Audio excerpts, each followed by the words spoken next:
essa coisa da espiritualidade, a conexão, ela começa a acontecer porque esses seres deixam claramente a entender o seguinte, que cada um de nós, hoje, estamos terrestres. Estamos terrestres. Mas que nós não somos terrestres, nem espiritualmente falando, nem biologicamente falando, porque eles falam que a nossa origem está ligada a um processo remoto de colonização do planeta que depois desandou isso há milhões e milhões de anos atrás. A gente, na fase atual, e na verdade nos últimos milhares e milhares de anos, estamos sofrendo uma interferência, tendo como base a genética, para voltarmos a ser, fisicamente falando, biologicamente falando, aquilo que fomos no passado quando aqui chegamos. Então, quando em alguns desses casos de contato da atualidade, qualquer um de nós podia chegar à frente a um ser desse, mentalmente, né, porque a comunicação na maior parte das vezes funciona assim, e a pessoa tem interesse, o terrestre, entre aspas, tem interesse em saber de onde você veio, é a pergunta que eles menos acham importante. A gente escuta falar de pleiadianos, arcturianos, isso aí, todo mundo sabe com quem está contatando com facilidade, mas na realidade, não estou dizendo que não existam pleiadianos ou arcturianos, não é isso. Mas o que eu estou querendo dizer é o seguinte, que para esses seres, a última coisa que vamos falar de importância para eles, a nível de interesse nosso, seria isso. Porque, vou dar 2 exemplos, de 2 casos objetivos que eu tive envolvimento. Num dessas vezes, um adolescente, é um caso que hoje é um amigo meu do passado, hoje saudoso, infelizmente, que tinha contatos, era familiarmente, aparentemente ligado a esse processo de geração após geração. Então, na adolescência, ele já se vislumbrava esses contatos físicos com esses seres. Então, numa das oportunidades, numa das primeiras, ele chegou e perguntou: de onde você vem?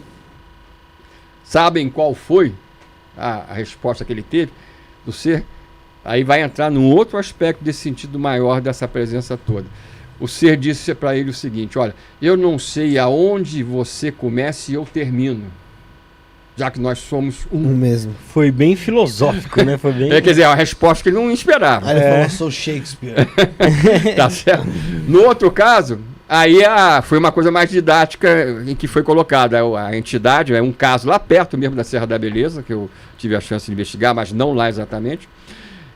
Que me chegou através até da professora Irene Gran, que é essa nossa grande matriarca da ufologia brasileira, que me apresentou a testemunha. Essa pessoa contatada, que na época tinha 18 anos, na época desse contato, chegou e fez a mesma pergunta, para um ser já de aspecto humano. E aí ele disse: olha, outras palavras, né, resumindo bem a história, eu posso até dizer de onde eu estou vindo hoje, hein, onde a minha civilização está estabelecida. Mas deixou claro que aquele mundo de onde a civilização dele partia para nos contatar, na atualidade, não era o mundo de origem daquela humanidade, já que eles já tinham ido parar nesse sistema solar ou estelar a partir de um processo migratório de um outro sistema solar muito mais antigo. E eles falam que no nosso futuro a gente vai fazer a mesma coisa, vai migrar para outros sistemas estelares. Seria outra galáxia mesmo? Não, outra galáxia necessariamente não, porque a nossa é muito grande. É muito grande, né? Mas o próprio Carl Sagan, que fazia um trabalho também de advogado do diabo em relação aos UFOs, nas obras dele ele trouxe muito conhecimento importante. E uma das coisas que...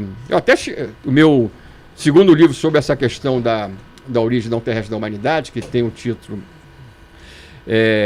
Contato Final, Dia do Reencontro, eu transcrevi uma citação do Seio, que basicamente ele defende nela a existência de processos colonizatórios, migratórios, que se espalham pela nossa galáxia e dando a entender que no futuro a gente vai fazer a mesma coisa, que ou seja, a nossa única casa na realidade é o universo. Então, esses seres, eles desejam que a gente aumente a nossa percepção, o nível de consciência, para perceber que hoje a gente pode se chamar de terrestre, mas no passado não fomos, ou seja, isso já revela uma outra vida pregressa, ou outras vidas pregressas. E esses seres dão a entender que é uma coisa mais surpreendente ainda, que eu acho que é o ponto máximo que a minha investigação nessa área está chegando a nível de investigação. Não é algo que eu considero definitivo, mas que a gente está avaliando. Há um entendimento que está surgindo daquilo que eu percebo, daquilo que em parte é dito, Porque uma das coisas que eles dão a entender é que a gente tem que, repare bem o que eu vou falar agora, que a gente tem que conseguir ver além daquilo que nos é mostrado por eles. É que a compreensão humana deve ser muito diferente do que a gente pode imaginar deles, né? A gente não sabe a que ponto eles expandiram o conhecimento, o pensamento deles e a nossa limitação. A gente está preso a uma série de dogmas ainda, uma série de situações e o desconhecido para nós, em termos gerais, é muito grande ainda, né? Tá certo? O próprio medo que a humanidade tem do fenômeno tem a ver, em parte, com esse medo do desconhecido, né? Agora, tem um aspecto que é importante, que é o seguinte: eles não dão nada a nível de informação pronta. Tipo, acredite nisso. Não é assim. Por isso é que vem essa história de vermos além daquilo que nos é mostrado, para que a gente gere o nosso próprio entendimento pelas bases que aí sim eles conseguem lançar através desse contato. E então o ponto que eu ia chegar dentro do processo de abdução, para não deixar em aberto, né, é a seguinte ideia, que hoje nós três aqui, vamos imaginar que cada um de nós fosse um abduzido, por exemplo, tá? O ponto é esse. Hoje a gente está desse lado da história, a gente está conversando sobre isso tudo aqui. Mas, aparentemente, uma das coisas que a gente avalia agora de maneira séria, o que seria? Que isso a partir de outros casos que eu tenho investigado. Que em algumas das nossas vidas pregressas, a gente poderia estar do outro lado da história. Fossemos nós os estranhos. Né? Então, quando alguém chega e fala, eu não pedi para ser abduzido, eu estou sendo, entre aspas, violentado, não me perguntaram se eu queria ou não queria, a pessoa pode até não saber por que ele está passando por aquilo, mas às vezes ele já faz parte desse tipo de interação de contato, e na vida hipoteticamente pregressa, na encarnação, ele não usa esse termo, né? Tá? Mas quando eu coloquei o título desse livro, era para as pessoas entenderem do que ele iria tratar, né?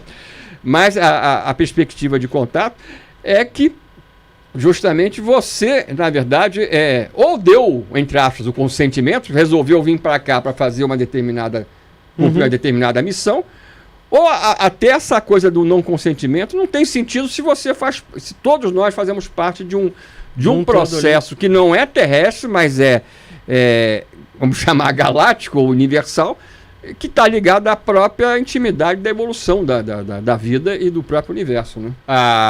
Eu conversei com a minha filha em época recente, né? Porque quando eu lancei o livro, depois de um tempo, eu falei para ela, eu mostrei o livro, né? E a mãe também tem, é claro, a obra, e eu falei para ela, olha, eu fiz aquilo que a minha intuição indicou. Eu falei, olha, a história foi essa, você lembrando ou não, tá? E aí ela disse que não lembrava, que não se recordava, tá? E eu falei, se você quiser aprofundar esse assunto, na hora que você quiser, você que vai me procurar, eu não vou fazer isso com você. Então, ela até hoje não quis voltar a falar no assunto. Agora, eu não posso dizer, sinceramente, até que ponto ela tem recordação ou não. Ela diz que não tem. Ela diz que não tem. E, esse evento no dia 24 de setembro. Tá. Dizem que vai ter um evento. Alguns dizem que, na verdade, são extraterrestres que vão se apresentar para o ser humano, para a Terra. Outros dizem que é um asteroide que está vindo e vai ser desviado. Outros dizem que vai ser uma extinção em massa. O que você, como ufólogo e dentro também do assunto da espiritualidade, que tem contato com muita gente da espiritualidade, o que você pode falar sobre esse dia 24 de setembro? Olha, como em outras oportunidades em que se marcou uma data para coisas desse tipo, né? E como você mesmo colocou, eu mesmo recebi esse mesmo tipo de questionamento de pessoas que algumas falavam que era algo relacionado ao impacto de um asteroide, outras falavam que era algo, acho que até como a gente conversou antes aí, algo ligado a um processo de falência aí da internet, de tudo que sai do ar e daí por diante, né? Outros falam de um contato planetário, né? Ou seja, na verdade, eu mesmo não sei da onde cada história dessa, eu não consegui descobrir até agora, da onde cada história dessa teve origem. O fato é que essas histórias estão rolando. Mas o que eu quero dizer é o seguinte, pela experiência pregressa que a gente tem em relação a coisas desse tipo, se algo acontecer, seja no nível que for dessas alternativas que estão sendo apresentadas, para mim isso vai ser uma grande surpresa, porque não é assim que as coisas funcionam, né? No caso do impacto de um asteroide, isso sim, você pode ter isso, se fosse acontecer, teria-se uma data. Só que a gente tem duas coisas distintas quando a gente trata desse assunto. As pessoas não sabem, mas a NASA ela tem um processo de monitoramento feito a partir de vários pontos do mundo inteiro, com a participação também, inclusive, de brasileiros da área astronômica, de monitoramento justamente do espaço mais vizinho do nosso planeta para a questão de objetos de menor porte. Por isso que tem que ser coisas mais perto, senão não seriam observadas ou detectadas. Esses objetos não seriam detectados. E tem um sistema de controle a nível espacial que você tem uma página na própria internet, num dos endereços da NASA, em que você tem ali os objetos que são potencialmente perigosos para a Terra. E o que acontece? Ali você tem atualizações semanais, às vezes, do nível de possibilidade a nível de percentual de um impacto do asteroide A, B ou C daqui a 20 anos, daqui a 30 anos com a Terra. Essas possibilidades variam por quê? Porque as órbitas desses corpos são muito pouco permanentes, elas variam, são perturbadas com facilidade, tá? Então, quando eu falo que uma coisa dessa pode ser prevista, por exemplo, amanhã eles podem descobrir que o asteroide tal, se permanecer na mesma órbita, daqui a 5 anos, no dia tal, ou na semana tal, vai cruzar a órbita da Terra no ponto que a Terra vai estar.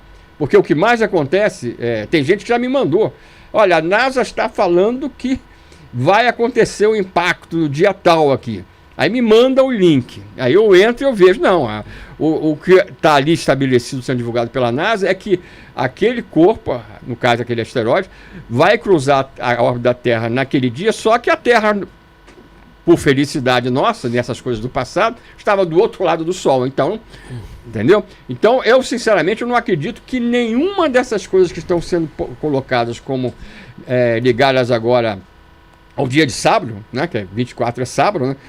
Nada disso vai acontecer. Se acontecer, vai ser uma grande surpresa, tá? Previsto astronomicamente, eu digo o seguinte, de maneira garantida, não existe nada para essa data. Agora, nada impede, como eu mexo com a astronomia e sei como é que essas coisas funcionam, nada impede que um corpo, para mim que eu vou falar agora, de dimensões menos avantajadas, mais modestas, não detectado ainda, justamente devido à sua pouca dimensão, possa atingir qualquer parte do nosso planeta amanhã ou daqui a um mês. Isso já acontece periodicamente. Agora, esses grandes desastres ou contatos de asteroides com a superfície da Terra já aconteceram no passado várias vezes e provocaram um processo de extinção inúmeras vezes que são conhecidos hoje, né? Só que essas coisas não acontecem com tanta frequência. Agora, é aquela história. Evidência de que alguma coisa séria vai acontecer nesse sábado, no momento eu não vi nenhuma ainda.